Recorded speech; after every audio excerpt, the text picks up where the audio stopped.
आदाब नमस्कार। The red mic पाठशाला में आपका स्वागत है। मैं हूं सौरभ शुक्ला और हमारे साथ द रेड माइक पाठशाला के डॉक्टर कार्तिकेय बत्रा मौजूद हैं। दिन के अपडेट्स शाही साहब आपको देते हैं, रात के अपडेट्स हम आपको देते हैं और बत्रा साहब डीप डाइव करते हैं युद्ध से जुड़े हुए तमाम जो एस्पेक्ट्स हैं उन पर।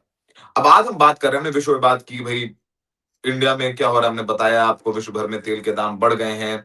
कई जगह एनर्जी इमरजेंसी घोषित कर दी गई है। पेट्रोल डीजल के दाम बढ़ा दिए गए हैं। पैनिक है, मार्केट क्रैश हो रहे हैं, लोग परेशान हैं, गैस नहीं है। लेकिन ये सिर्फ पूरे विश्व के देशों के साथ नहीं, अमेरिका में भी एक क्राइसिस शुरू हो गया है। वहां पर भी गैस के दाम बढ़ गए हैं। ट्रंप की पॉपुलैरिटी कम होती जा रही है। हमने पहले बताया था आपको कि जब ईरान पर हमला किया था तो सिर्फ और सिर्फ 19% अमेरिकन ने कहा था ठीक है। 81% जो थे वो इसके फेवर में नहीं थे या फिर उनका कोई ओपिनियन नहीं था। और वैसे ही अब धीरे धीरे ट्रंप की रेटिंग जो है, उनकी खुद की पॉपुलैरिटी है, वो भी कम होती जा रही है और उनको भी मार पड़ेगी। ऐसा नहीं है लगेगा लगेगी आग तो तुम्हारा घर भी आएगा उसके जद में, इस मोहल्ले में हमारा आएगा थोड़े ना है। तो अमेरिकी भी जो युद्ध की मार है उससे बच नहीं पाएंगे। उनके अमेरिकी सोल्जर्स की मौत हुई है, हमने बताया है। उनकी कॉफिन जब आते हैं तो ये चर्चा भी शुरू हो गई कि भाई इसराइल का युद्ध हम क्यों लड़ रहे हैं। ये सब सारी बातें, लेकिन हम आज अर्थव्यवस्था पर बात करेंगे। तो सबसे पहले बत्रा साहब की पाठशाला का घंटा बजा दे। फिर बत्रा साहब बहुत सारे खजाने से निकाल के लाएं कुछ चीजें, उससे बात करेंगे। घंटा साहब बताए, घंटा बजा दे बत्रा साहब की कक्षा का प्लीज बैंक।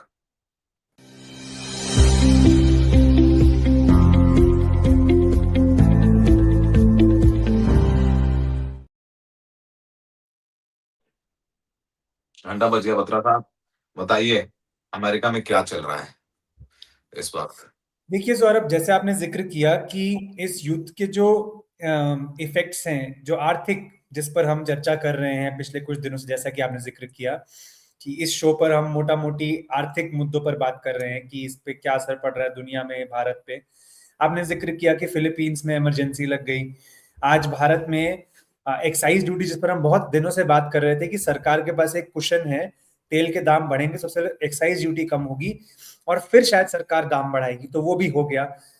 पाकिस्तान जैसे देशों में बहुत दिक्कत हो रही है। कई ऐसे देश हैं जहां पे एनर्जी क्राइसिस, मतलब या तो लोग डर रहे हैं, या तो आ चुका है, या लोग डर रहे हैं कि आज आ सकता है कभी भी। तो मूलतः सवाल अब ये है कि जिस देश को हम इस वॉर में अग्रेसर मानेंगे, मतलब एक इजराइल है और एक अमेरिका है, जो बड़ा अग्रेसर है अमेरिका, क्या उनकी अपनी अर्थव्यवस्था इससे बची हुई है? और जवाब है नहीं। प्रेसिडेंट ऑफ यूएस बार बार कहते हैं कि देखिए, तेल का दाम बढ़ता है तो उससे हमको फायदा होता है, लेकिन मैंने आपके शो से पहले भी ये जिक्र किया है, ये पूरी सच्चाई नहीं है। तेल का दाम बढ़ेगा तो अमेरिका के जो उत्पादन करता है उनको तो ज्यादा दाम मिल जाएगा अपने तेल का, लेकिन जो उपभोक्ता वर्ग है वो स्ट्रगल कर रहा है। और आज हम ऐसे कुछ चार पांच उदाहरण देकर दर्शकों को समझाएंगे कि ये जो युद्ध है, इसकी चपेट में अमेरिकी अर्थव्यवस्था भी आ गई है। आज दुर्भाग्य से एक महीना तकरीबन होने वाला है इस युद्ध को। 28 फरवरी की शुरुआत थी और ये हम रिकॉर्ड 27 मार्च देर रात कर रहे हैं। 28 मार्च को मुझे लगता है ये जब रिलीज होगा तो एक महीना इस युद्ध को हो चुका होगा। और पिछले बिल्कुल। एक महीने में कई ऐसे इंडिकेटर सौरभ दिख रहे हैं हमको, जो अब बता रहे हैं कि अमेरिका की अपनी अर्थव्यवस्था पर इस युद्ध का असर पड़ रहा है। शुरुआत मतलब बहुत ही एक ऑब्वियस सी चीज से करते हैं कि जैसे ही तेल के दाम बढ़े तो अमेरिका में, जिसे यहाँ पे हम पेट्रोल कहते हैं, वहां गैसोलीन कहते हैं, गैस कहते हैं, गैस के दाम वहां बढ़ने लग गए। और ये बिल्कुल। एक ग्राफ है सौरभ, जो मैंने ऑफिशियल डेटा से बनाया है। अगर आप देखेंगे फरवरी का, आप ये मतलब साप्ताहिक एवरेज है, इसको आप कितना ही पीछे ले जा सकते हैं। मैं फरवरी पहले सप्ताह से लेकर मार्च अभी इस सप्ताह तक का डेटा दिखा रहा हूं। और सौरभ आप देखिए, ये जो मार्च 1 के आसपास 28 फरवरी का जो युद्ध है, ये नीली लकीर कितनी ऊपर जा रही है उस डेट के बाद। मोटा मोटी आज की तारीख में तकरीबन हर राज्य में यूएस के जो गैस के दाम है वो 35 से 40% बढ़ चुके हैं। और ये कोई छोटा आंकड़ा नहीं है सौरभ। हमारे मन में यूएस को लेकर जो एक इमेज है, मैं वहां 8 साल रहा, तो मैं आपको ये बता सकता हूं कि जो जो सिटकॉम्स देखकर आपके दिमाग में इमेज बनती है अमेरिका की, कि सब बड़े बड़े घरों में रहते हैं, वहां क्या गाड़ी, वहां क्या लेक्सस, क्या मर्सिडीज, क्या वो इलॉन मस्क की जो गाड़ी है वो, आ, लेकिन ये अमेरिका की एक बहुत छोटी पॉपुलेशन है। अमेरिका के इंटीरियर्स में बहुत ही नॉर्मल लोग बसते हैं। मेरा ये कहना होता है जब मैं अपने दोस्तों को बताता हूँ अमेरिका के बारे में, कि जैसे हमारे देश में अगर तमिलनाडु, गुजरात, महाराष्ट्र हैं जो विकसित हैं, वैसे ही हमारे यहाँ बिहार, उत्तर प्रदेश, झारखंड है जो थोड़े कम विकसित है। वैसे ही अमेरिका में ऐसे कई राज्य हैं सौरभ, खासकर जो उनका मिड वेस्ट का इलाका है। कोस्टल एरियाज अमेरिका के बहुत समृद्ध है, लेकिन जैसे जैसे आप अंदर जाते जाएंगे आप पाएंगे कि सिचुएशन कोई बहुत बढ़िया नहीं है। तो और ये जो वोटर्स होते हैं ये खासकर रिपब्लिकन वोटर्स होते हैं, मिड वेस्ट के जो वोटर्स होते हैं ज्यादातर।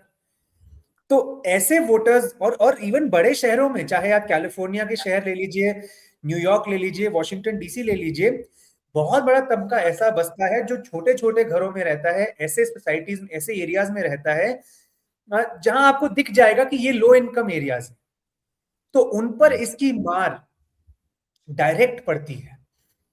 और मैं अभी एक स्टडी पढ़ रहा था कि मान लीजिए सौरभ की आज की तारीख में युद्ध खत्म हो जाता है, ये भी एक पॉसिबिलिटी है कि तेल के दाम फिर भी विश्व में अगले कुछ महीनों के लिए बढ़े ही रहें, चाहे बिल्कुल बढ़े ना, और बट एक हायर लेवल पे हो सकता है स्टेबलाइज कर जाए। जो हमें बिल्कुल 65 डॉलर की आदत थी, अभी जैसे बढ़ रहा है, कभी एक दिन 90 हो जाता है, एक दिन 110 हो जाता है, कभी 95, कभी 115, ऐसा हो सकता है ये स्टेबलाइज कर जाए, 95 पे स्टेबलाइज कर जाए कुछ समय के लिए, 90 पे कर बिल्कुल जाए, मैं कहता हूं बिल्कुल 85 पे भी कर जाए, फिर भी ये प्री वॉर के जो इक्विलिब्रियम जो दाम था उससे $20 ज्यादा है। तो मतलब अगर युद्ध आज भी खत्म हो जाता है तो ऐसा पॉसिबल है कि ज्यादा जो एनर्जी के दाम है वो अमेरिकी उपभोक्ताओं, जैसे कि पूरे विश्व में, वो अमेरिकी उपभोक्ताओं को झेलने पड़े अगले कुछ समय तक। और जो कहा जाता है कि अमेरिका तो बहुत तेल मैन्युफैक्चर करता है, प्रोड्यूस करता है, तो करता है, लेकिन उसका दाम तय होता है अंतरराष्ट्रीय बाजारों में। तो अमेरिका बिल्कुल कितने पैदा कर ले, वो बिकेगा अंतरराष्ट्रीय बाजार के दाम पर। जैसे कि मान लीजिए कल को भारत में कोई सोने की खदान निकल आती है, लेकिन सोना फिर भी इंटरनेशनल मार्केट पर ही ट्रेड करेगा भारत से, मार्केट का स्ट्रक्चर ही यही। तो पहला तो हो गया तेल का दाम। और तेल के दाम मुझे सौरभ बताने की जरूरत नहीं है, अगर तेल का दाम बढ़ेगा तो उसका एक नॉक ऑन इफेक्ट होता है। आपकी टैक्सी भी महंगी हो जाएगी, आपकी डिलीवरी सर्विसेज महंगी हो जाएंगी, एम्बुलेंस महंगी हो जाएगी, जो ट्रक आपका कच्चा माल लेके आ रहे हैं वो महंगे हो जाएंगे, और इस सब का असर फिर बाकी चीजों के उत्पादन पर पड़ेगा। तो ये था बिंदु नंबर 1, तेल के दाम। तो वैसे ट्रम्प साहब तो कह रहे हैं कि America, there is no problem of oil in America, we have lot of oil, we have lot of oil, we don't have to worry about it. वो तो बोल रहे हैं हमारे पास बहुत तेल है। लॉट ऑफ ऑयल तो है, लेकिन दाम दाम दाम तो इंटरनेशनल मार्केट से डिटरमिन हो रहा है ना। इसको ऐसे समझिए आप, अमेरिका के जो उत्पादन करता है, बात करते हैं। इसको आप ऐसे सोचिए, अमेरिका में मान लीजिए उत्पादन हो रहा है तेल का, और ट्रम्प साहब चाहते हैं कि अमेरिका में तेल जो में पैदा हो रहा है वो कम दाम पर अमेरिका में बिके। लेकिन ये तो मार्केट जी इकोनॉमी ऐसे नहीं चलती। मार्केट इकोनॉमी जो सेलर है वो सबसे बड़े बिडर को बेचेगा। वो सबसे बड़ा बिडर बिडर अमेरिका में भी हो सकता है, चाइना में भी हो सकता है, भारत मतलब में भी हो साहब ये सकता है, इंटरनेशनल है ना जी। तो इंटरनेशनल दाम जब आपने एक बार बढ़ा दिए, तो आपका अपना सेलर, अमेरिका का अपना सेलर भी फिर अमेरिका का नहीं रहेगा, वो भी फिर एक वैश्विक ट्रेडर है, और वो वैसे ही इस चीज को देखेगा। तो बत्रा साहब ये तो रही बात अर्थव्यवस्था की, मतलब इस मंदी की मार, पेट्रोल डीजल की मार अमेरिकी भी खा रहे हैं। आप ये बताइए कि ट्रम्प की पॉपुलैरिटी भी धीरे धीरे कम होती जा रही नहीं है, सौरभ, ये तो अभी मिड एक टर्म है। बिंदु है बस, अभी एक, वैसे हाँ, 3 बिंदु और है ट्रम्प की जी जी पॉपुलैरिटी आप पे, तो हम बताएं, आएंगे। आप आप बताएं पहले, बताएं। मैंने आपको तेल का दाम बताया, अब हम बात करते हैं जी फाइनेंशियल मार्केट्स की। जी ऐसा बहुत बार कहा जाता है कि ट्रम्प साहब के जो कमेंट्स आते हैं वो मार्केट को मैनिपुलेट करने के लिए आते हैं, कि बाजार खुलने से कुछ समय पहले वो कुछ कह देते हैं, वीकेंड से पहले कुछ कह देते हैं। तो ऐसा क्यों हो रहा है? क्योंकि बाजार का आप रुख देखिए, बाजार नैस्डैक जैसे हमारा सेंसेक्स है, वैसे यूएस में हम नैस्डैक का एक इंडेक्स देखते नज़दीक हैं। है। जी सौरभ आप देखिए क्या हो रहा है, आज की तारीख में नैस्डैक बंद हुआ है 21,098 पॉइंट पे, युद्ध शुरू जी। होने से पहले ये था 22,666। मतलब तकरीबन 1600 पॉइंट गिरे हैं। जी 1600 पॉइंट मतलब मार्केट तकरीबन 8% गिर गई है बिल्कुल। जब से युद्ध हुआ है। और आप देखिए कितना ऊपर नीचे जिगजैग हो रहा है। जिस दिन कोई शांति का प्रस्ताव आता है तो मार्केट चढ़ जाती है, जिस दिन लगता है कि शांति नहीं होगी मार्केट गिर जाती है। फिर प्रेसिडेंट कुछ ऐसी लॉलीपॉप दे देते हैं कि मैं बस खत्म करने वाला हूं, फिर मार्केट चढ़ जाती है। तो मार्केट को अनसर्टेनिटी पसंद नहीं है। और आप हम्म। देखिए कैसे ट्रेडर्स, ये तो जो जो दिन भर में ट्रेडिंग करते हैं वो तो खैर इसका फायदा भी उठा लेते हैं कि कभी गिरा कभी बढ़ा तो फटाफट ट्रेड करके पैसा निकाल लिया। जो लॉन्ग टर्म हम्म। इन्वेस्टर है, मान लीजिए उसको आज पैसा निकालना हो मार्केट से किसी खर्चे के लिए, वो आज नहीं निकाल सकता पैसा, क्योंकि उसका पैसा तो डाउन हो गया। पिछले एक महीने में उसने खत्म अपना हो गया है। पैसा बिल्कुल। 8-10% और डाउन होते हुए देखा है अपने सामने। ट्रम्प साहब जो इनसाइडर ट्रेडिंग करा देते हैं, अपने कुछ लोगों को लीक कर देते हैं कि मैं बयान देने वाला हूँ, कि हाँ, मैं जो युद्ध टालने वाला एलिगेशन हूँ, लग सीज रहे हैं, फायर हो रहा है। जो ऐसे आरोप लग एलिगेशन रहा है, लग रहे हमने किया था शो। हैं, जी। जी। जी। जो जी पता चला बिल्कुल। अगर वो एलिगेशन सही है सौरभ, फिर तो खैर मतलब बहुत ही आगे बात जाएगी। हमने उस पर शो किया और हमने उसमें मेंटेन किया।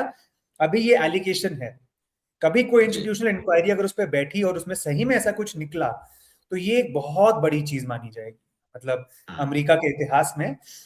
खैर उस पर कभी और बात करेंगे, ये दूसरा हो गया। जी। अब तीसरा सौरभ, देखिए अमेरिका में ना क्या है, भारत में हम लोग होम लोन्स एक नई चीज है रिलेटिवली। जी। हमें पता है भारत का रियल एस्टेट मार्केट कैसे चलता है, दिल्ली गुड़गांव जी। ऐसे ऐसे ट्रांजैक्शन होते हैं कि वहां लोन का कोई मतलब ही नहीं, लोन मिल ही नहीं सकता आपको। तो खैर उस जी। पर कभी एक शो आप करिएगा कि भारत के बड़े शहरों में रियल एस्टेट मार्केट कैसे फंक्शन करती है। मैं तो ऐसे एक घर से आता हूं जहां मैंने ऐसे बहुत लोगों से बातचीत करी है, तो मुझे आइडिया है कि एक सर्कल रेट होता है लेकिन फिर एक एक्चुअल रेट होता है, और उसमें काफी फर्क होता है। लेकिन अब अमेरिका कैश में में, और जी। जी। जी जी, अमेरिका ऐसा है सौरभ कि अमेरिका में होम लोन्स की मार्केट को बहुत क्लोजली ट्रैक किया जाता है इकोनॉमिक ग्रोथ को ट्रैक करने के लिए। मतलब वहां हम्म। होम लोन की मार्केट एक बहुत अच्छा इंडिकेटर है कि इकोनॉमी ओवरऑल क्या कर रही है। हम्म। अब क्या हुआ है, जब से ये युद्ध शुरू हुआ है तो जो लेंडर्स हैं, जो कर्जा देने वाले हैं, थोड़ा हम्म। सचेत हो गए। और वैसे भी सिस्टम में लिक्विडिटी कम है इस समय, सिस्टम हम्म। में पैसा कम है। मैं बताऊंगा आपको अगली स्लाइड में कि उनका सेंट्रल बैंक इंटरेस्ट रेट कम करना भी चाहे तो वो नहीं कर सकता। तो ऐसे में हम्म। क्या हुआ है, होम लोन की ब्याज दरें बढ़ गई हैं। और हम्म। ये पीक होम बाइंग सीजन है, स्प्रिंग आ गया ना अमेरिका में, मतलब स्प्रिंग, ये जो पीरियड होता है जनवरी, ये आपका यहाँ मार्च से खरीदारी का मौसम होता है। एक अच्छा मौसम माना जाता है, तो लोग ज्यादा घर इस मौसम में खरीदते हैं। भाई कौन हम्म। बर्फीले मौसम में जाके घर खरीदेगा, समझ ही नहीं आएगा क्या खरीद रहे। हम्म। तो स्प्रिंग के मौसम में आपके जो होम लोन की दरें हैं वो बढ़ गई हैं। ये हम्म। एक अच्छा संकेत नहीं है अमेरिका की इकोनॉमी पर। क्या होता है सौरभ, ना केवल नए लोग जो घर खरीदना चाह रहे हैं वो लोन लेते हैं, लेकिन जो पुराने लोन ले चुके हैं वो अपने घरों को रीफाइनेंस कराते हैं। मतलब पुराना बिल्कुल। लोन चुका करके अगर बेहतर इंटरेस्ट रेट पे कोई नया लोन मिल रहा है तो नया लोन लेके पुराना लोन चुका के वो फिर नए लोन की किस्तें देते हैं। तो अब वो भी बिल्कुल। नहीं हो पाए।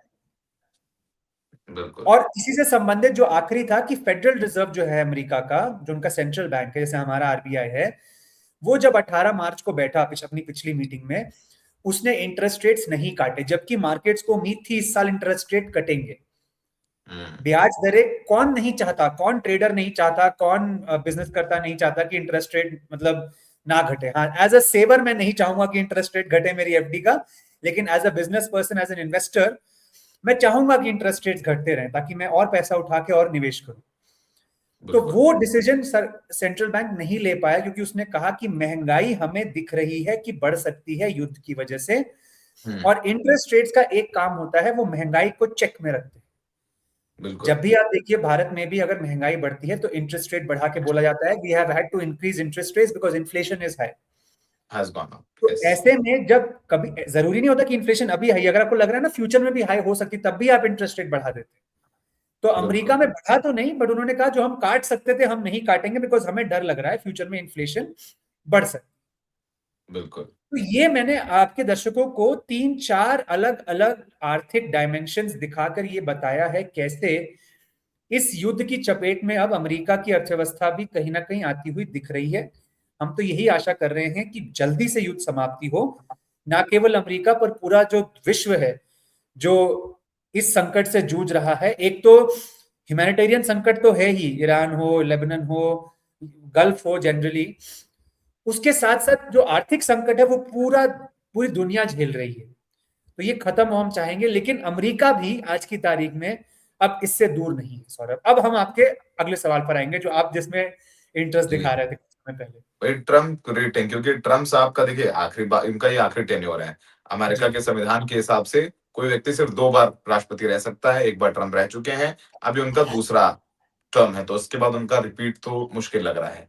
लेकिन उनकी पॉपुलैरिटी कम हो जा रही है, कम हो रही है, उनकी रेटिंग्स डाउन हो रही हैं। और ट्रम्प साहब जिस तरीके की बातें करते हैं कि उनको ईरान ने सुप्रीम सुप्रीम लीडर बनने का ऑफर दिया पर उन्होंने मना कर दिया, फिर वो कभी बोल देते हैं कि हमें 8 शिप तेल के भेज रहा है ईरान, जो मना कर देते हैं।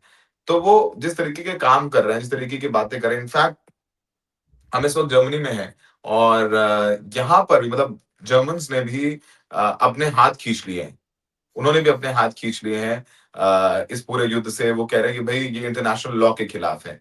तो जी पूरे विश्व ने, जो उनके नेटो कंट्रीज हैं या पूरा विश्व ने उनसे हाथ खींच लिया है कि भाई ट्रम्प का पता नहीं है कि क्या करते हैं। तो मतलब देखिए, ग्लोबल रेटिंग से तो फर्क नहीं पड़ता है, लेकिन अमेरिका में ट्रम्प साहब की पार्टी को भी आगे चुनाव लड़ना है, रिपब्लिकन्स को मिड टर्म भी आ रहे और हैं। सबसे तो सबसे अहम ये है सौरभ, सबसे अहम ये बात जो भी आपने आखिर में कहा। मिड टर्म का मतलब समझाइए और इनकी जी रेटिंग के बारे में बात करिए, फिर हम लोग कंक्लूड जी, करेंगे। क्या जी है सौरभ, अमेरिका में हमारा सिस्टम थोड़ा अलग है। हम लोग के यहाँ लोकसभा का इलेक्शन होता है और उसी में फिर प्रधानमंत्री चुने जाते हैं जिसकी मेजोरिटी आ जी गई। जी और जी राज्यसभा का सिस्टम ये है कि वो राज्यों से चुनकर आते हैं, तो उसका कोई इलेक्शन वो मतलब वो दिखता भी नहीं है पब्लिक में, जी वो न्यूज में आता है कैसे हो गया। जी अमेरिका में क्या होता है, दो चीजें होती हैं। एक तो प्रेसिडेंट का चुनाव अलग होता है, उनकी लोकसभा जिसे हाउस कहते हैं और उनकी राज्यसभा जिसे सेनेट कहते हैं उससे। जी तो प्रेसिडेंट का अलग चुनाव होगा, लोकसभा मतलब हाउस का अलग चुनाव होगा, राज्यसभा यानी सेनेट का अलग चुनाव। वहां पे सेनेट का भी चुनाव लोग करते हैं, मतलब राज्यसभा के लिए भी लोग वोट देते हैं। बिल्कुल। और सिस्टम ऐसा है कि सबका टर्म 4 साल का है। अगर मतलब मान लीजिए 4 साल का प्रेसिडेंट साहब का टर्म है, तो जी 2 साल के बाद बीच में मिड टर्म क्या होता है, बीच में कुछ हिस्सा सेनेट का और हाउस का इनका री इलेक्शन होगा, इनका एक इलेक्शन बिल्कुल। होगा। और जी वो माना जाता है कि ये बताता है, ये रेफरेंडम होता है प्रेसिडेंट की परफॉर्मेंस की, सरकार जी कैसी चल रही है। मुझे याद है जब 16 में ये बन के आए थे तो 18 में जब मिड टर्म हुआ था तो उन्हें नुकसान हुआ था रिपब्लिकन्स को, और 20 में हम्म, ट्रम्प फिर चुनाव हार गए थे। बिल्कुल। तो अब इस साल मिड टर्म है हम्म, और चाहे ट्रम्प साहब की, जैसे कि आपने कहा what what does he have to lose, but Republican party को तो फिर भी चुनाव लड़ना है ना। जेडी बिल्कुल वैंस जो वाइस प्रेसिडेंट है उनको तो प्रेसिडेंशियल इलेक्शन लड़ना है ना फ्यूचर में। बिल्कुल। तो ऐसा नहीं है कि सबके सब, आपको याद होगा पिछली बार जब ट्रम्प साहब प्रेसिडेंसी से निकल रहे थे तो उनके अपने वाइस प्रेसिडेंट थोड़े से उनसे दूर होते जा रहे थे टर्म के एंड तक आते आते। तो कुछ ऐसा ही आपको दिखेगा रिपब्लिकन पार्टी में। ट्रम्प ऑर्गेनिक एंट्री नहीं है ना भाई, वो इनऑर्गेनिक एंट्री है। तो रिपब्लिकन पार्टी की जो स्टैब्लिश पुराने नेता हैं, मार्को रूबियो जैसे लोग जो हैं, या वैंस हैं, या ये करियर पॉलिटिशियंस हैं, तो इनको बिल्कुल। तो अपनी आके राजनीति चमकानी है, इनको तो बिल्कुल। वोट मांगने जाना है। और सबसे अहम बात सौरभ, अगली स्लाइड पे जाएंगे जब, जिसमें आप देखिए किन मापदंडों पे ट्रम्प साहब की अप्रूवल रेटिंग डाउन जा रही है। जब बाइडेन हम्म, साहब हारे 2024 में, एक बहुत बड़ा मुद्दा था महंगाई का, हम्म, जिसकी वजह से ट्रंप को उन समुदायों का भी वोट मिला, गरीबों का, जहां जिन समुदायों से इनको वोट नहीं मिलता, मसलन बिल्कुल। हिस्पैनिक्स। क्योंकि वो उनकी बिल्कुल। जो गरीब तबका था वो नाराज था, भाई महंगाई बहुत है। आज की डेट में आप देखिए सौरभ, अलग अलग मुद्दों पे ये यूगव और द इकोनॉमिस्ट का एक सर्वे, इनका ट्रैकर चलता है। आप देखिए सबसे ज्यादा डिसअप्रूवल रेटिंग ट्रम्प साहब की इस समय महंगाई पर ही है, हम्म, उसके बाद जॉब्स हैं, उसके बाद फॉरेन पॉलिसी है, उसके बाद इमिग्रेशन है, उसके बाद क्राइम है। मतलब जो इनका सबसे स्ट्रॉन्ग पॉइंट बना, one of the strongest points, वही इनका अब one of the weakest points बन गया है, क्योंकि एकदम से दाम बढ़े हैं। और ऐसी उम्मीद है कि दाम आगे शायद बढ़े रहेंगे या बढ़ते रहेंगे। बिल्कुल। तो इस वजह तो से मुझे लगता है कि ये थोड़ा सा अब कठिन हो सकता है। थोड़ा-सा कठिन हो सकता है और वैसे भी मतलब वैसे ही बताएँ हमारे हिंदुस्तान के लिए भी कि युद्ध कल भी खत्म हो जाता है, जो खत्म होता हुआ नज़र नहीं आ रहा है, क्योंकि ईरान के न्यूक्लियर इंफ्रास्ट्रक्चर पर इज़राइल ने रात में हमला किया है और ईरान ने भी ज़बरदस्त रिटेलिएशन किया है। तो मतलब ऐसा लग नहीं रहा है कि युद्ध खत्म होने के आसार हैं। ट्रम्प साहब कह रहे हैं कि बातचीत हो रही है, ईरान कह रहे हैं कोई बातचीत नहीं हो रही है। 10,000 सैनिक भी भेज रहे हैं, कह रहे हैं कि हम युद्ध भी नहीं मतलब सब कुछ हवा में है और युद्ध खत्म भी हो जाता है तो जितना ऑयल इंफ्रास्ट्रक्चर हिट हुआ है, नुकसान हुआ है, तेल पहुँचने में, आने-जाने में, गैस पहुँचने में, आने-जाने में वक़्त लगेगा। तो अगले आने वाला 1 महीना तो कम से कम पूरे विश्व के लिए बहुत चुनौतीपूर्ण है। बत्रा साहब डीप डाइव करा हम लोगों ने आज अमेरिका में ट्रम्प साहब को जो आगे मुश्किलें होने वाली हैं, उस पर बात की और अमेरिकन्स को भी प्राइस तो चुकाना पड़ रहा है। पैसे तो ज़्यादा खर्च करने पड़ रहे हैं, इसमें कोई शक नहीं है। आप लोगों को हमारे वीडियो पसंद आ रहे हैं, आप शेयर करिए और दूसरों को भी दिखाइए। बताइए कि चैनल पे ये लोग कित कैसा काम कर रहे हैं और वही सबसे ज़रूरी है। तो हमें देखते रहिए द रेड माइक पर खबरों का सिलसिला लगातार जारी है। मैं देखने के लिए बहुत-बहुत धन्यवाद। बत्रा साहब जल्द एक और नए मुद्दे के साथ अपनी रिसर्च करके डीप डाइव करेंगे और पता करेंगे भाई क्या चल रहा है। नमस्कार।